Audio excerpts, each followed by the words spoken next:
আমি ড্রেসিং টেবিলের সামনে দাঁড়িয়ে একটা নতুন ব্লাউজ গায়ে মিলিয়ে দেখছিলাম। একটা পরে যখন পেছনে একটু ঝুঁকলাম, বললাম, এইটা গলায় ঠিকঠাক বসছে তো? ও একটু এগিয়ে এসে বলল, হ্যাঁ, ফিট হচ্ছে, তবে চাইলে আরও কিছু কালেকশন এনে দেখাতে পারি। আমি হালকা হেসে বললাম, ধীরে করিস, জায়গাটা একটু সেন্সিটিভ, ভুল হলে ঝামেলা হতে পারে। সেদিনের ঘটনার কথা আজও মনে গেঁথে আছে। আমার নাম অপর্ণা, বয়স 40 পেরিয়েছে ঠিকই, কিন্তু আয়নায় নিজেকে দেখলে এখনো মনে হয় আমি একাই একটা অনিশ্চয়তা। মুখটা গোলগাল, গড়নে একটু ভর আছে, কিন্তু তাতেই যেন আলাদা নজর পড়ে, বিশেষ করে কোমরের বাঁকটায়। আমি জানি কোথায় দাঁড়ালে আয়নায় নিজেকে সবচেয়ে ভালো লাগে। বিয়ে হয়েছিল সমরেশের সঙ্গে, কিন্তু সে মন দিল অফিসের অন্য কাউকে। আমায় ছেড়ে দিয়ে কাগজে কলমে সব শেষ করল। আমি সেই দুঃখকে গায়ে না মেখে জীবনটাকে নিজের মতো করে সাজিয়ে নিলাম। একটা ছোট ফ্ল্যাট, একটা স্কুটি আর রঙিন শাড়ি গয়নাতে নিজেকে আবার নতুন করে সাজালাম। অনেকদিন পর আমার বোনের ছেলে অর্জুনকে বাসায় ডেকে আনলাম। বয়স 23, গড়নে শক্ত, পড়াশোনার ফাঁকে একটু বিশ্রাম দরকার ছিল। আমি বললাম, এই দিকেই আয়, একটু থাক, আমিও একটু সঙ্গ পাব। অর্জুন যেদিন এলো সেদিন যেন আমার বাসার বাতাসেই কিছু বদলে গেল। আমি তখন নিচে দাঁড়িয়ে স্কুটি পরিষ্কার করছিলাম। পাতলা জামদানি পরা, রোদের গায়ে কাপড়টা শরীরে বসেছিল, হাওয়ার ছোঁয়ায় আঁচল উঠছিল। তখন জানতাম না যে অর্জুন এসে দাঁড়িয়ে আছে পিছনে। মুখে কোনো কথা না থাকলেও তার চোখে আমি বুঝে গেলাম এই চুপ করে থাকা সহজ কথা নয়। তারপর থেকে আমি একটু সচেতন হলাম, মানে এমনভাবে চলাফেরা করা যাতে উপস্থিতি বুঝিয়ে দেওয়া যায়, কিন্তু কিছু বলা না হয়। রান্নাঘরে থাকলেও আঁচলটা আলগা থাকে। আয়নায় দাঁড়ালে নিজেকে দেখিয়ে নেওয়া হয় এমনভাবে যেন কেউ ভুলেও চোখ সরাতে না পারে। অর্জুনও চোখের ভাষায় অনেক কিছু বলে ফেলে। তার চাহনি মাঝে মাঝে এমন হয় যেন কিছু না বলেই সব বলে দেওয়া। কিন্তু আমি তাড়া দিই না। আমি জানি ধীরে ধীরে অপেক্ষা করাটা আরও বেশি তীব্র হয়। রাতে শাড়িটা একটু আলগা করে গায়ে নিই, জানালার পাশে বসে থাকি 1 কাপ চা হাতে। অর্জুন পাশ দিয়ে গেলে হেসে বলি, এই শাড়িটার ব্লাউজটা একটু টাইট হয়ে গেছে বোধহয়, বোতামের জায়গায় টান পড়ে। ও মুখ ঘুরিয়ে ফেলে, কিন্তু গালের লালচে ভাব বলে দেয় বুঝেছে আমি কথাটা ইচ্ছা করেই বলেছি। একদিন রাতে আয়নার সামনে দাঁড়িয়ে চুল আঁচড়াচ্ছিলাম। হালকা একটা হাতকাটা টপ পরা ছিল। হঠাৎ চোখ গেল জানালার কাছে, অর্জুন দাঁড়িয়ে, অর্ধেক পর্দার আড়ালে। আমি মুখ না ফেরালেও বুঝেছিলাম ও দেখছে। আমি চুল আঁচড়াতে আঁচড়াতে একটু সময় নিলাম, মাথা তুলে একবার ঘাড় সোজা করলাম, যেন হাওয়ায় উঠতে থাকা চুলগুলো আরেকটু ছুঁয়ে যায় আমাকে। এমন বোঝাপড়া যেখানে শব্দের দরকার পড়ে না, শুধু চোখের ভাষা আর উপস্থিতি যথেষ্ট। দুপুরে আমরা একসাথে খেতে বসেছিলাম। আমি পরেছিলাম একটা লাল শাড়ি আর তার সঙ্গে হালকা সাজ। রুটি আনতে গিয়ে ওর পেছনে দাঁড়িয়েছিলাম। হঠাৎ ও ঘুরে তাকাল। আমি থেমে হেসে বললাম, বেশি গরম লাগছে না তো? ও কিছু বলল না, কিন্তু নিঃশ্বাসটা যেন একটু গাঢ় হয়ে উঠেছিল। একবার থালা বাড়াতে গিয়ে হাতটা ছুঁয়ে গিয়েছিল ওর কাঁধে। 3 সেকেন্ডের স্পর্শ, কিন্তু মনে হলো যেন সময় আটকে গেছে সেখানে। আমি বুঝে গেছি আমাদের মাঝের দূরত্ব আর আগের মতো নেই। খাওয়ার সময় আমার হাত থেকে চামচ পড়ে গেল। আমি নিচু হয়ে তুলতে যেতেই এক মুহূর্ত থেমেছিলাম, একটা নিঃশব্দ ইঙ্গিত যেন বাতাসে ভেসে বেড়াচ্ছিল। খাওয়া শেষে বললাম, ফ্রিজের বোতলগুলো একটু দেখ কিভাবে রেখেছি। দরকার ছিল না, তবুও বললাম, কারণ আমি জানতাম আমি ফ্রিজ খুলে নিচু হলে ও দাঁড়িয়ে থাকবে ঠিক আমার পেছনে। রাতের দিকে আমি বারান্দায় চা খাচ্ছিলাম, ও ঘরের ভিতরে জানালার ধারে বসেছিল। আমাদের চোখ আবার একবার মিলল, সেই পুরনো অভ্যস্ত নীরবতায়। আমি এক চুমুক দিয়ে ঠোঁট মোছার ভঙ্গি করলাম, যেন কিছু না বলেও অনেক কিছু বলা হয়। অর্জুন বাজারে গেছে সকালে। আমি জানালার পাশে বসে বাইরে তাকিয়েছিলাম। তখনই নিচ থেকে ভেসে এলো, ব্লাউজ পেটিকোট চান, নতুন মাল আইছে। শুনে মনে হলো আমার তো কিছু দরকার ছিল সত্যি। নিচে তাকিয়ে দেখি এক লোক, মাথায় টুপি, হাতে ব্যাগ।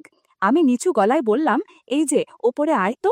ওর নাম মুকুল, হকার নয়, নিজেই বলে দোকানে বসি না, হাতে মাল নিয়ে চলি।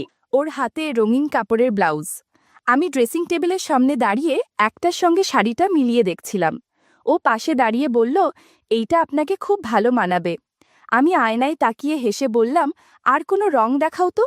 ও ব্যাগে হাত দিল। পরে আমি বললাম, ভেতরে আসো, আয়নাটা বড়। ঘরের মধ্যে আলোর ছায়ায় আমি ব্লাউজ গায়ে ধরছিলাম, আর ও চুপচাপ দাঁড়িয়েছিল, যেন এক অদ্ভুত নীরবতা ভর করে আছে। আমি 4টা পছন্দ করলাম। মুকু প্যাকেট করল। চলে যাওয়ার সময় মুকুল শুধু বলল, আপনার হাসিটা খুব আলাদা। আমি দরজাটা আস্তে করে বন্ধ করে দিলাম, কিন্তু জানালার পাশে দাঁড়িয়ে বুঝলাম আজ এই সাধারণ দুপুরটা মনে থেকে যাবে অনেক দিন। এসব ভাবতে ভাবতে মনে হলো একটু ফ্রেশ হওয়া দরকার, তাই স্নান করতে ঢুকে পড়লাম বাথরুমে। ঠান্ডা টলটলে পানির নিচে দাঁড়িয়ে চোখ বন্ধ করতেই শরীরটা যেন হালকা কেঁপে উঠল। জল গড়িয়ে পড়ছিল শরীর জুড়ে, কিন্তু মনটা ছিল ভেসে অন্য কোথাও। কিছুক্ষণ আগের মুহূর্তগুলো যেন এখনও মনের ভেতরে রয়ে গেছে, ছুঁয়ে যাচ্ছে ভেতরটা। কখন যে কতটা সময় কেটে গেছে টের পাইনি। ঠিক তখনই বাইরের ঘরে হালকা দরজার শব্দ ভেসে এলো। আমি থেমে গেলাম, জল বন্ধ করে কান পাতলাম। হ্যাঁ, অর্জুন ফিরে এসেছে। ও ঘরে ঢুকেই থমকে গেল। আমি বাইরে না থেকেও আন্দাজ করতে পারছিলাম কি দেখেছে ও। বিছানার চাদরটা খানিকটা এলোমেলো, ফ্লোরে ছড়িয়ে থাকা লাল ব্লাউজ, পাশে গাঢ় নীল পেটিকোট, আর দরজার কাছে রাখা জামদানি শাড়ি, যেন তাড়াহুড়ো করে কিছু রেখে বেরিয়ে এসেছি। অর্জুন নিশ্চয় দাঁড়িয়ে আছে ঘরের মাঝখানে, চোখের পাতা ভারী, নিঃশ্বাসে হালকা কাঁপন, কিন্তু কোনো শব্দ নেই। আমি গলার কাছে গামছা জড়িয়ে নিলাম, চুল থেকে তখনও পানি টপ টপ করে পড়ছে। ধীরে দরজা খুললাম।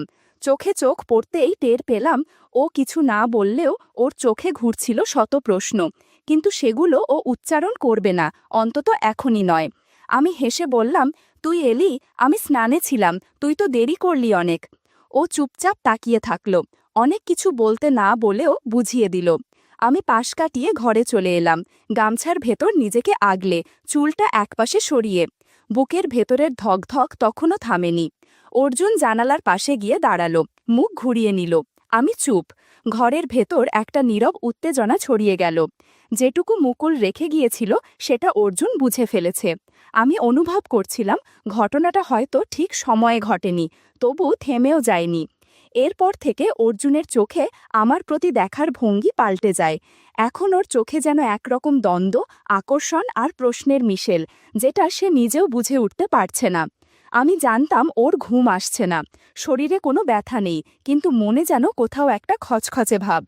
আমার ঘর থেকে হালকা পারফিউমের গন্ধ বাতাসে ভেসে ওর ঘরেও পৌঁছে যাচ্ছিল, যেন প্রতিটি শ্বাসে আমার ছায়া মিশে থাকছে। আমি বিছানায় শুয়ে ভাবছিলাম ওর মনে ঠিক এখন কি চলছে।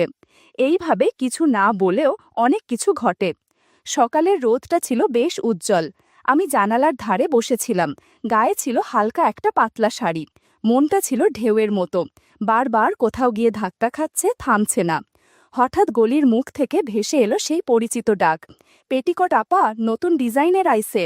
আমি হেসে দরজা খুলে বললাম, এই যে মুকুল, ওপরে আয় তো, অনেকদিন পর দেখা। মুকুল এলো, আগের মতোই ব্যাগ কাঁধে ঝুলে। এবার ওর চোখে একটু বাড়তি আত্মবিশ্বাস, মুখে আগ্রহের রেখা। ঘরে ঢুকে কাপড় বের করতে করতে বলল, এইটা আপনার জন্য স্পেশাল, কোমরে একদম ঢলে পড়বে, আর রংটা দেখেন, আপনার গায়ে পরানো সেই ব্লাউজের সাথেই পুরো ম্যাচ করে। আমি মুচকি হেসে বললাম, তুই দেখি আমার স্টাইল মনে রাখিস, বেশ ভালো। মুকুলও হেসে বলল, যা মনে পড়ে তা কি আর ভোলা যায়।